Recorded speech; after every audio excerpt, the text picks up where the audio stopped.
repeat it, our hemisphere has been invaded by China, and they are now the #1 trading partner in the region. Chinese companies are forming joint ventures in other countries, and then it's using those countries to become the exporter into the U.S. Thousands of trucks make their way back to Mexico after dropping billions of dollars worth of goods bound for U.S. consumers. This is a scene that you see every day. Millions of dollars of product are coming in from Mexico into the United States. For the first time in more than 2 decades, Mexico overtook China as the largest importer of goods to the U.S. Mexican goods imported to the U.S. totaled $475 billion in 2023, about $20 billion. Have you ever wondered how Beijing might tighten its grip on the U.S. economy without firing a single shot or marching a single soldier across American soil? Right now, on the other side of the border in Mexico, a wave of Chinese factories is taking root, pumping out goods that are labeled Made in Mexico, but bear the undeniable fingerprints of China's state-backed ambitions. Critics are calling it a stealth invasion, an economic Trojan horse designed to circumvent the tariffs and protections put in place by Washington, all while flooding the U.S. market with products assembled just south of the border. To some, it looks like a brilliantly subversive move by China's leaders, quietly embedding themselves so close to American territory that they can hardly be called foreign anymore. To others, it's an assault on the integrity of domestic manufacturing, a brazen end run around U.S. trade barriers that leaves American workers exposed. Whichever side you land on, there is no denying the explosive nature of this trend. So, buckle up, because we are about to dig into a swirling controversy of international business, geopolitics, and raw economic power. And you won't believe what's happening in those sprawling Mexican industrial parks. Stay with us till the end.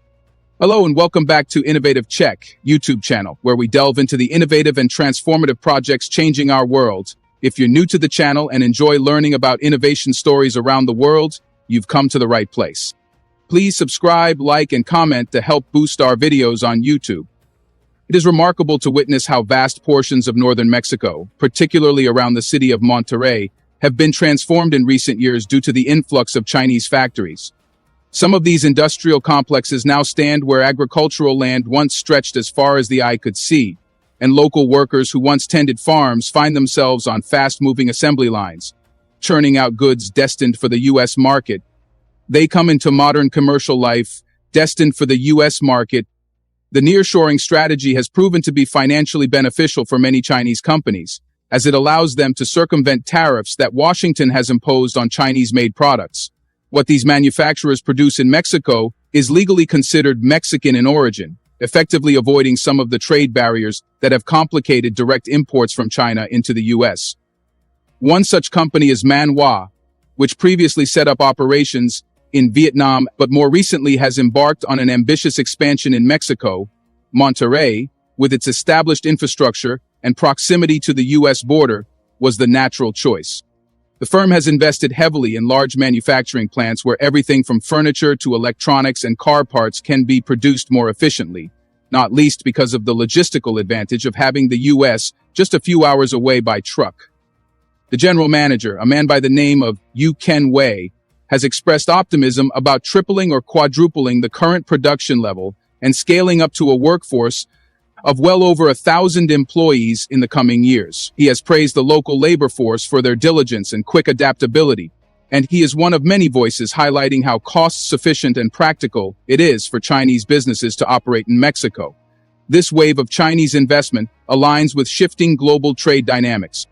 As tensions between Washington and Beijing escalated, marked by what is commonly referred to as the trade war, companies that wished to continue exporting their goods to the U.S. began seeking new production sites.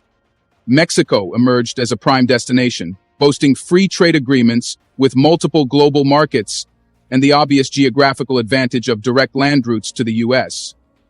Quote, "Take more and more global suppliers," end quote. Nearshoring is considered to be providing an important shot in the arm to the Mexican economy. By June of last year, Mexico's total exports had risen 5.8% from a year earlier to 52.9 billion, 42.4 billion euros. And Yet behind this promising statistic lies a more unsettling reality, that a significant chunk of this growth is being driven by Chinese-owned factories. It is a phenomenon that has set off alarm bells among some American lawmakers and policymakers who see in it a cunning maneuver by China to avoid the economic costs of U.S. tariffs and trade restrictions. Rather than shipping made-in-China products directly to the U.S., these companies are setting up sprawling plants on Mexican soil, taking advantage of relatively cheap labor and Mexico's free trade agreements, particularly the one with the U.S. to funnel their goods northward. Some observers argue that nearshoring benefits everyone, especially given how dependent the U.S. market is on steady supplies of consumer goods. Mexico reaps job creation and foreign investment. Most of the countries which we trade with subsystemize their post-overseas growth, which in theory should elevate living standards and strengthen its economy. Indeed, officials like Marcelo Ebrard have touted these partnerships as evidence that Mexico is ripe for becoming a global manufacturing powerhouse. But there are mounting fears that the winners are only a select few, the owners of these factories, the corporate partners in Beijing, and the multinational conglomerates that profit from cheaper production costs. Critics claim that many of these facilities, while technically employing local workers, maintain their top managerial echelons firmly in Chinese hands. The strategic decisions, supply chain networks, and even certain day-to-day operations are believed to be directed from offices in Shanghai or Shenzhen, ensuring the lion's share of the revenue flows back to China. Meanwhile, the U.S. is left wrestling with a dilemma. Should it close off a trade arrangement that helps keep inflation at bay by providing cheaper goods? Or should it clamp down further, risking a confrontation that could disrupt the North American economy? This question has become increasingly urgent in Washington. U.S. Trade Representative have hinted that such backdoor economic activity may require a new set of regulations to close potential loopholes in the U.S.-Mexico-Canada Agreement, U.S.M.C.A. Just a quick reminder to hit the like button below. YouTube has been restricting my videos a lot recently because of bots, so your like does help out this video massively in terms of the algorithm in YouTube. Some officials in Washington, including figures such as Catherine Tai and Gina Raimondo, have pointed to these developments as examples of an ongoing economic rivalry that extends beyond mere tariff battles. They argue that Chinese industries, under the guidance of key policymakers in Beijing, have found ways to effectively sidestep certain measures that were designed to protect domestic American industries. Indeed, by setting up shop just south of the U.S. border, Chinese companies can continue to feed the immense demand of the U.S. consumer market without incurring the additional costs of tariffs on goods labeled as made in China. Local Mexican administrators such as Samuel Garcia in the state of Nuevo León have welcomed this inflow of foreign capital. On the one hand, it creates jobs and raises regional economic profiles. On the other hand, some critics worry about the long-term environmental and social implications of such rapid industrial expansion. There are also concerns about whether the profits genuinely trickle down to the local workforce or remain concentrated at the top. If you are enjoying this video so far, please don't forget to subscribe the video, and one might also ponder whether the control and ownership of such factories remain firmly in Chinese hands, effectively making Mexican soil a base for Chinese economic interests rather than a platform to elevate local businesses to a level of international competitiveness. Nonetheless, when the gates of these vast industrial parks open each morning, the objective is clear: to supply the massive U.S. market. Trucks line up to carry loads of newly assembled furniture, electronic parts, and even entire sections of automobiles across the border. To an extent, it is a symbiotic relationship. Mexico benefits from employment opportunities, infrastructure development, and an uptick in local consumption. Meanwhile, Chinese companies preserve access to the lucrative consumer base, and U.S. consumers, in turn, continue to enjoy a steady flow of goods at competitive prices.